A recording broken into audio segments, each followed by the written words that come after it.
नमस्कार साथियों। आज की हमारी कहानी है अप्पू कुट्टन। हाँ, अप्पू कुट्टन। ये अप्पू कुट्टन क्या है?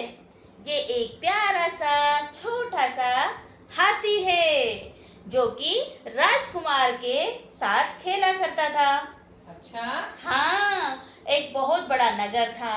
उसके राजा के पास अप्पू कुट्टन हाथी था। सुंदर था ना मैम? बहुत सुंदर था और वो राजकुमार के साथ रोज खेला करता था। फिर क्या हुआ मैम? फिर राजकुमार ने एक दिन सोचा, मेरे इस प्यारे अप्पू कुट्टन का वजन करना है मुझे तो। हाँ, मैं देखना चाहता हूँ कि ये अप्पू कुट्टन मुझसे कितना ज्यादा वजनी है। अच्छा। और राजकुमार ने कहा अपने पिताजी से कि इसका वजन करवाइए, मैं तभी खाना खाऊंगा। ओहो, ये हाँ, बड़ी जिद पकड़ ली उसने। बहुत बड़ी जिद पकड़ ली। तो राजा तो परेशान हो गए ना? राजा परेशान हो गए। अपने सारे दरबारियों से कहा कि इस अप्पू कुट्टन का वजन करवाना है। अच्छा। दरबारी सोच में पड़ गए, अब क्या करें? किसी को कोई आइडिया नहीं आया। तो एक बड़ा सा तराजू लाते ना। ओहो, इतना भी तो आइडिया नहीं आया। अच्छा, इतना भी हाँ, नहीं आया। फिर क्या करा, पूरे गांव में उन्होंने मुनादी करवा दी। जो भी गांव का व्यक्ति इस अप्पू कुट्टन को तराजू में तोलेगा या इसका कैसे भी करके वजन करेगा, उसको ढेर सारा इनाम दिया जाएगा। अच्छा। हाँ, सभी गांव वाले आए एक एक करके। कोई इतना बड़ा तराजू लाता, कोई इतना बड़ा तराजू लाता। और जैसे ही वो तराजू में बैठता अप्पू कुट्टन, और तराजू दम चटर मटर धम। बिल्कुल दम। कितना ही ताकतवर तराजू बना लिया, लेकिन अप्पू कुट्टन को कोई तोल नहीं पाया। अब राजा भी निराश और राजकुमार भी निराश। अब क्या करे? एक बार पुनः मुनादी करवाई गांव में कि कोई बच्चा, बूढ़ा, जवान कोई भी आए और इस अप्पू कुट्टन का वजन करे। क्योंकि राजकुमार ने जिद पकड़ ली थी ना। बिल्कुल। पता है, एक नन्ही सी छोटी सी बच्ची आई। अच्छा। ओहो, इतना आसान काम भी कोई कर नहीं पाया। लेकिन दरबारी तो जल भुन के राख हो गए उसे देख के। अच्छा। हम इतने बुद्धिमान बैठे हैं यहाँ पे, जब हम नहीं तोल पाए तो ये क्या तोलेगी? उसके बाद क्या हुआ?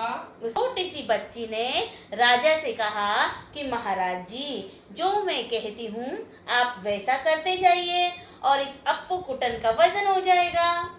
राजा ने उसकी बात मान ली होगी। बिल्कुल, राजा ने उसकी बात मानी।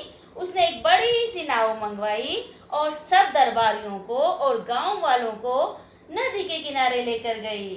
अच्छा। नदी के किनारे उसको घुमाने के लिए? हाँ, देखो तो क्या करती है वो। उस बड़ी सी नाव में अप्पू कुट्टन को बैठा देते हैं और नदी में उतार देते हैं। फिर तो नाव डूब गई होगी।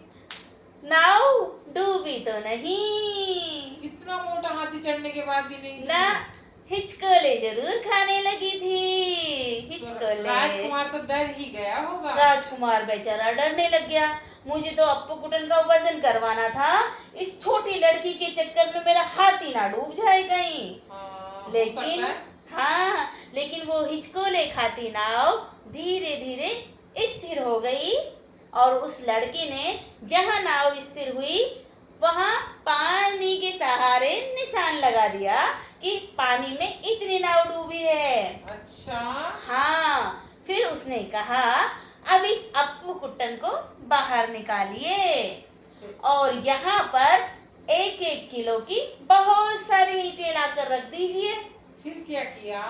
वो पता है वो लड़की कितनी बुद्धिमान थी। अच्छा। उस ईंटों को उसने एक एक करके नाव में जमाना शुरू किया।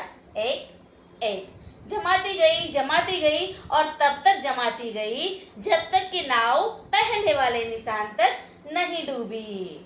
फिर क्या हुआ? फिर जैसे ही उसने लोगों से कहा, अब आइए दरबारी, आइए आप और इन ईंटों की गिनती करिए। 1000 ईंट निकली थी ना मैम? ना रे बाबा ना। तो और 2000? बताओ ना। 2000 से भी ज्यादा? हाँ, 3000? 5000 ईंटें। बाप रे बाप। हाँ, 5000 ईंटें। यानी वो हाथी कितने वजन का हुआ? 5000 5000 किलो का। हाँ, क्योंकि एक ईंट 1 किलो की थी तो 5000 ईंटें मिलकर बन गई 5000 किलो। मेरे को पता है मैम, ये मल्टीप्लाई करा है आपने। ओहो, ये भी नहीं पता क्या इनको? चलो बताओ ना, किसको किससे मल्टीप्लाई किया? 1 मल्टीप्लाई 5000। 5000। Very good. या तो देखा बच्चों, बुद्धि हर किसी के पास होनी चाहिए, और ऐसा नहीं है कि बुद्धि जो है बड़े बड़े लोगों के पास होती है। छोटे बच्चे भी बहुत ज़्यादा बुद्धिमान होते हैं और वो अपनी बुद्धि का इस्तेमाल करके बड़े से बड़ी समस्या को भी हल कर सकते हैं, जैसे उस छोटी बच्ची ने किया। एक है ना? अक्ल बड़ी या भैंस? हाँ, अक्ल बड़ी या भैंस। सुना है क्या आपने? मैंने तो सुना है। सुना है। हाँ। तो ये कहानी आपको कैसी लगी, और इस कहानी में मैंने कौन सा मुहावरा बोला, ये आप कमेंट करके जरूर बताएं।